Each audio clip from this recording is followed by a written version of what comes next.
It's a problem that nobody really thought about too much a few years ago, and it's called vaping, especially vaping as it pertains to innocent children.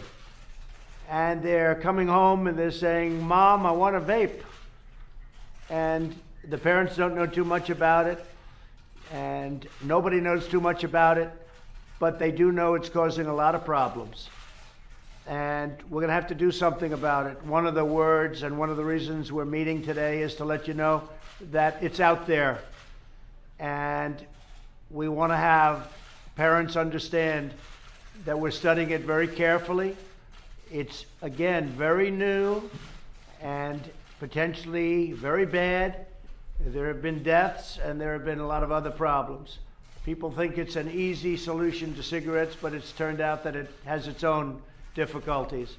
So I'm going to ask Secretary AZAR to say a few words, and then, if I could, Acting Director of the FDA, Sharpless, and you've been doing a fantastic job. I want to thank you. And we want to discuss the situation because not only is it a problem overall, but really specifically with respect to children. We're getting some stories that we don't want to hear, and we may very well have to do something very, very strong about it. So if I could ask you, Mr. Secretary, say a few words. Thank you, Mr. President. So we briefed the President and First Lady today on as yet undisclosed new data that we have from the National Youth Tobacco Survey. This information shows a continued surging in adolescent usage of e-cigarettes. It also shows that the youth are drawn to flavored e-cigarettes, including mint and menthol. Currently, about 8 million adults use e-cigarettes, but 5 million children are using e-cigarettes. This is exceptionally harmful to our children. An entire generation of children risk becoming addicted to nicotine because of the attractiveness, appealability, and availability of these vaping products. So with the President's support, the Food and Drug Administration intends to finalize a guidance document that would commence enforcement to require that all flavors other than tobacco flavor would be removed from the market.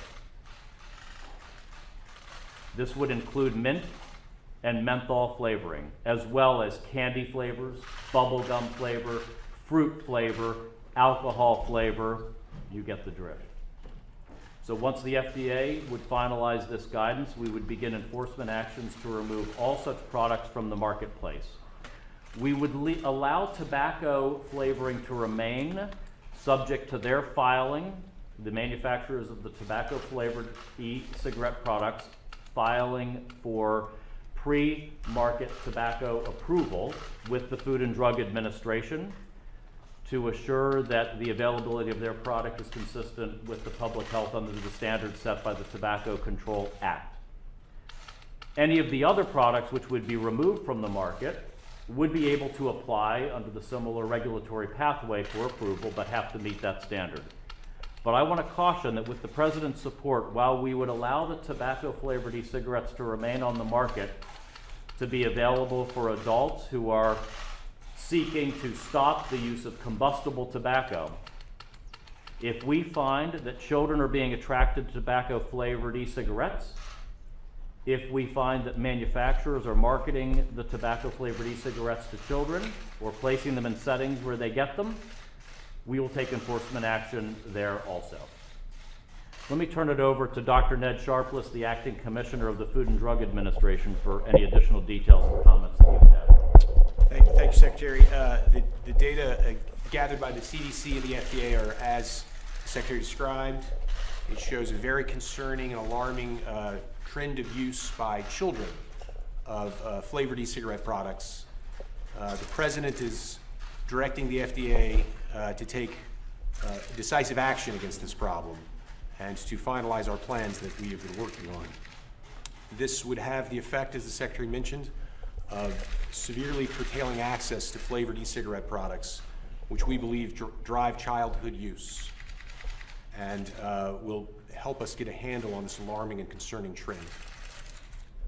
And I will say that Commissioner Sharpless has been working on this very hard, but he's now going to double and triple up.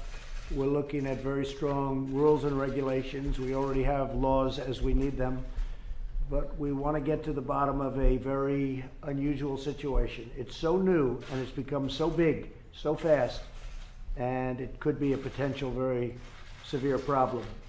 So, Commissioner, you know what to do. You know what to do, and it's something that frankly should have been looked into a few years ago in a much more advanced way. It wasn't, and we have something that will be very interesting to see what turns up. But you'll be able to report back in the fairly near future because you've done a lot of work on this, and we'll see what happens, okay? Yes, sir, the FDA is on it. Thank you very much. Any questions on this, please? Mr. President, Jeff? is the town